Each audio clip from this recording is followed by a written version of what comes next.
¿Cómo comenzó y por qué la Guerra de Malvinas entre Argentina y Reino Unido hace 37 años?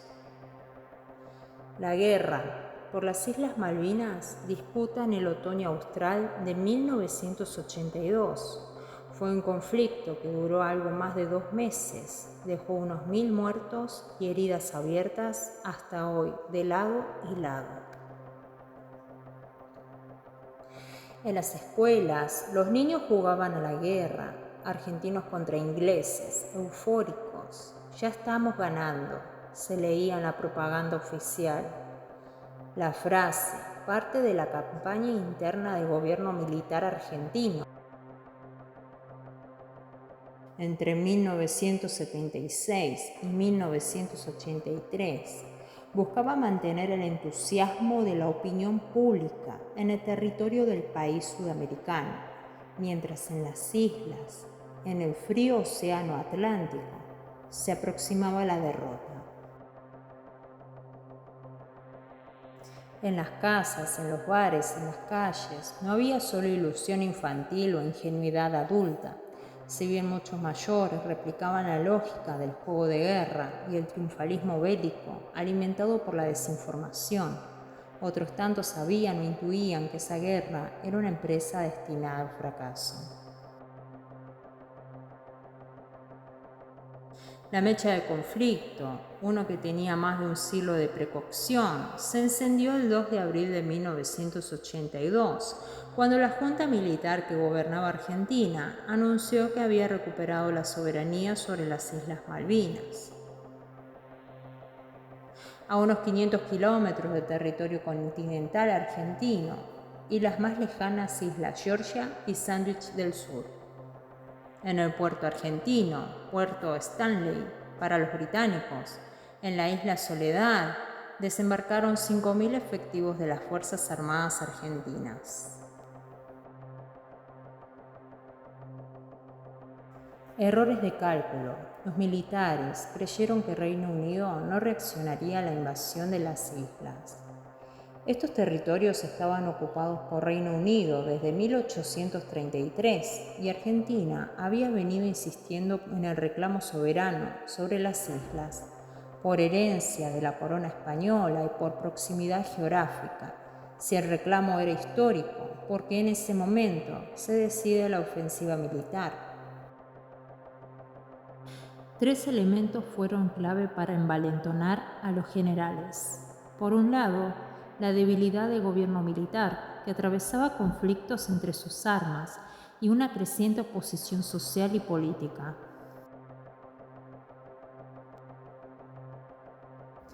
Aunque hubo un fervor soberano por la confrontación, no terminó de opacar el ya establecido rechazo al gobierno militar.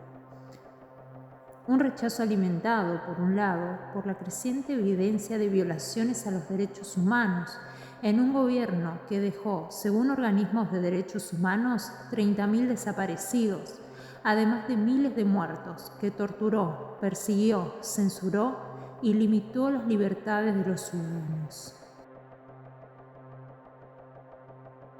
Por otro lado, por una política económica fracasada, con un desplome del empleo, una caída del Producto Bruto Interno, el PBI, per cápita y una inflación que en 1982 fue de casi del 165%, una de las peores crisis económicas que vivió el país. Asimismo, lo que se consideró un error estratégico, la Junta Militar especuló con que Reino Unido no reaccionaría a la invasión de las islas, porque eran lejanas y porque históricamente no habían sido de especial interés para los británicos. Incluso, se veía negociando entre las naciones una posible administración compartida del territorio. Pero Londres reaccionó, y con fuerza, posiblemente por la propia necesidad política de la entonces primera ministra Margaret Thatcher, quien se encontraba en un momento de debilidad en un contexto económico desfavorable.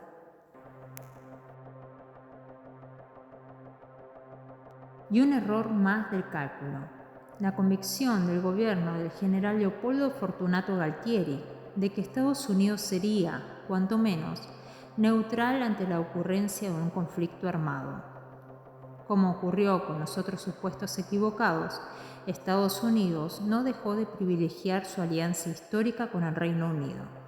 Colaboró directamente, entre otras, con la información satelital que permitió a los británicos asestar duros golpes a las fuerzas argentinas, especialmente el derribo del crucero General Belgrano, en el que murieron más de 300 hombres. Triunfalismo efímero y una derrota argentina luego de 72 días en guerra. Al inicio, el operativo recibió un amplio respaldo popular. Tras el anuncio del desembarco en Puerto Argentino, Stanley Galtieri salió al balcón de la Casa Rosada ante una plaza de Mayo repleta. Y aunque la Fuerza Aérea Argentina consiguió infligir daños importantes a los británicos, como el ataque del destructor Sheffield, no fue suficiente ante la superioridad militar del Reino Unido. El triunfalismo duró poco y tuvo poco apoyo fuera de Argentina, más allá del de los países latinoamericanos. Naciones Unidas condenó la ofensiva argentina.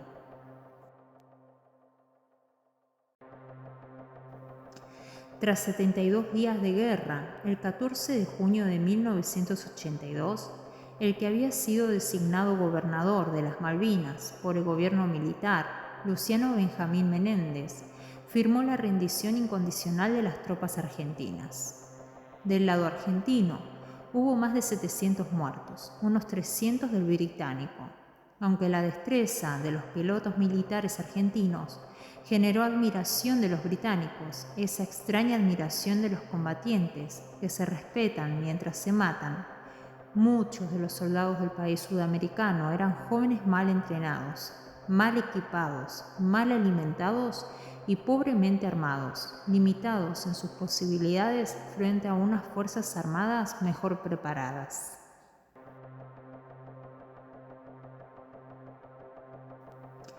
Tras 72 días de guerra, el 14 de junio de 1982, el que había sido designado gobernador de las Malvinas por el gobierno militar, Luciano Benjamín Menéndez, firmó la rendición incondicional de las tropas argentinas. Del lado argentino, hubo más de 700 muertos, unos 300 del británico, aunque la destreza de los pilotos militares argentinos generó admiración de los británicos, esa extraña admiración de los combatientes que se respetan mientras se matan. Muchos de los soldados del país sudamericano eran jóvenes mal entrenados, mal equipados, mal alimentados y pobremente armados, limitados en sus posibilidades frente a unas fuerzas armadas mejor preparadas.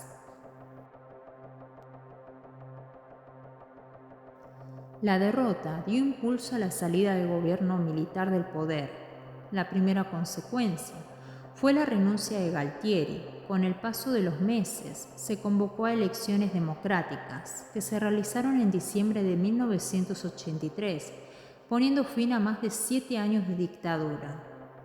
Aunque la guerra terminó hace más de 35 años, el conflicto territorial sigue abierto y Argentina no ha cesado en su reclamo de soberanía sobre las islas, cuyos habitantes insisten en que quieren seguir siendo súbditos británicos.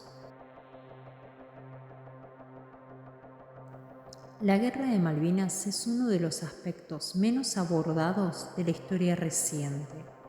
Aún hoy genera en la sociedad argentina un fuerte sentimiento de justicia. A más de 40 años de la guerra, las memorias sobre Malvinas constituyen un territorio en disputa que exige reponer el contexto en el que se produjo.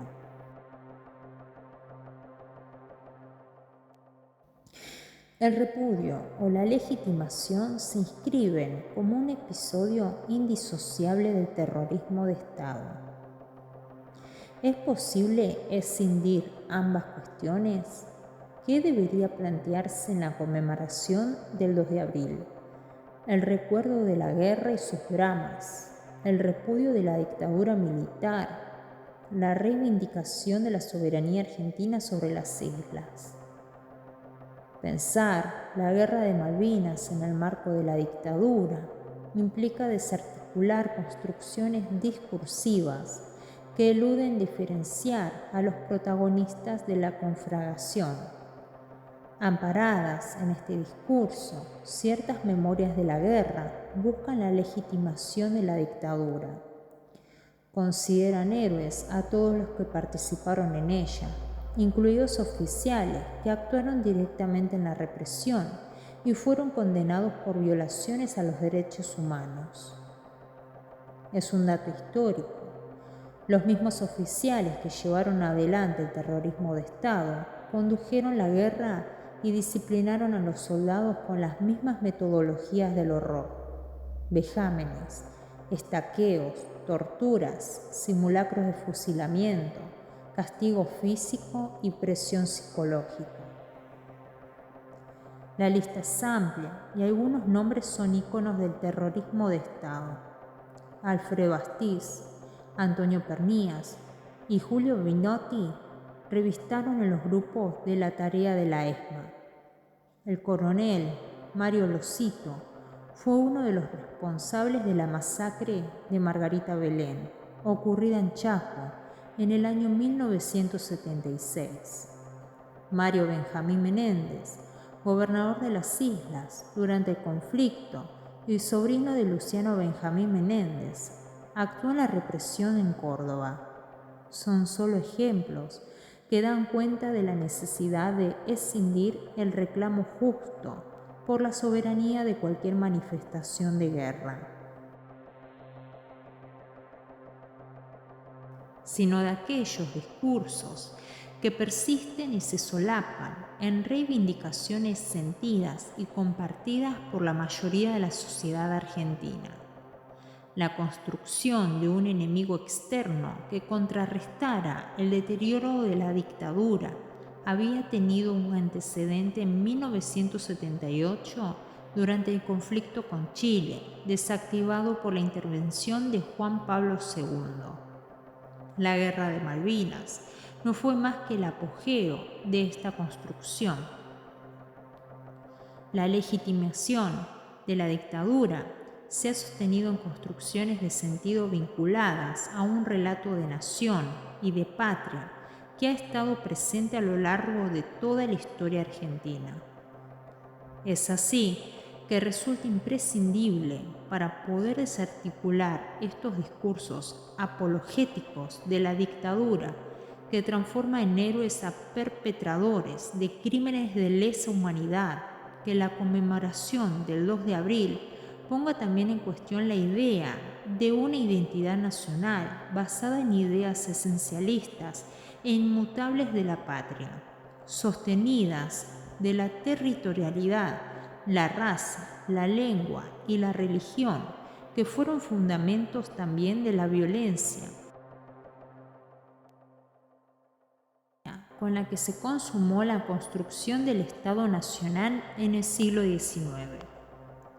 Una sociedad democrática debe sostener una idea de nación y de ciudadanía que solo se realiza en un régimen democrático, cuyo fundamento es la soberanía del pueblo, la pluralidad y la diferencia.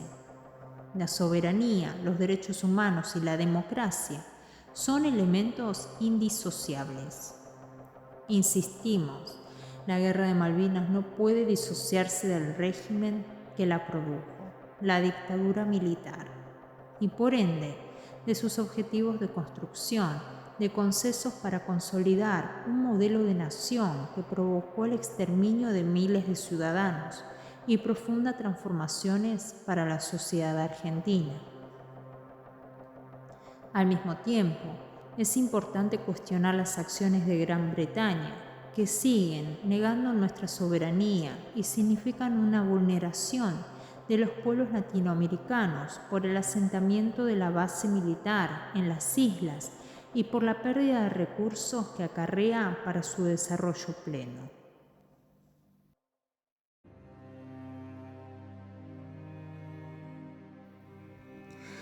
Cartas desde Malvinas. A su mamá, le dijo que estaba bien. A su papá le contó la verdad.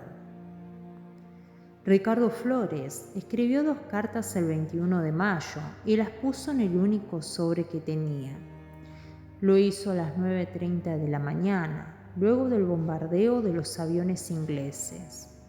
A su madre le contaba que estaba bien, que se llevaba perfecto con los compañeros, que a veces caminaba hasta el mar y veía las aves, que cocinaba mejillones, que no se preocupara. A su papá le mandó otra. Es esta que reproducimos a continuación. Hoy Flores es secretario de la Asociación Veteranos de Guerra de General Roca, en Río Negro. Cuando terminó de leerla en su casa, de Curuzucuatiá, sur de Corrientes, el padre le preguntó a su esposa qué le había dicho a ella. Juana le contó. Entonces Marcos le dijo, no, esta es la verdad, y le leyó la carta. Querido papá, ante todo quiero que sepas que me encuentro bien. A pesar de todo lo que estamos pasando acá, ya casi un mes que estamos y recibimos varios bombardeos de los que nos hemos salvado, solo porque Dios no ha querido que nos pase nada. Recién hace unos momentos, son las 9 horas, atacaron aviones.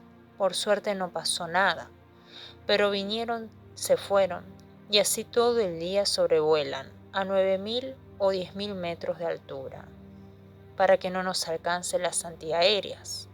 Y por las noches recibimos los bombardeos de los barcos, que se ponen a más de 20 kilómetros de la costa. Te diré que ya me estoy acostumbrando a recibir confites de los ingleses, y que si Dios ha querido que hasta ahora no me pase nada, es porque nada me pasará, y pronto volveré. Yo tengo fe en ello. Querido papá, si en verdad el final de mi camino ha llegado, quiero que sepas que me siento orgulloso de ser argentino, de defender la patria y de ser tu hijo. Quiero pedirte que se te borre de la cabeza eso de ser voluntario.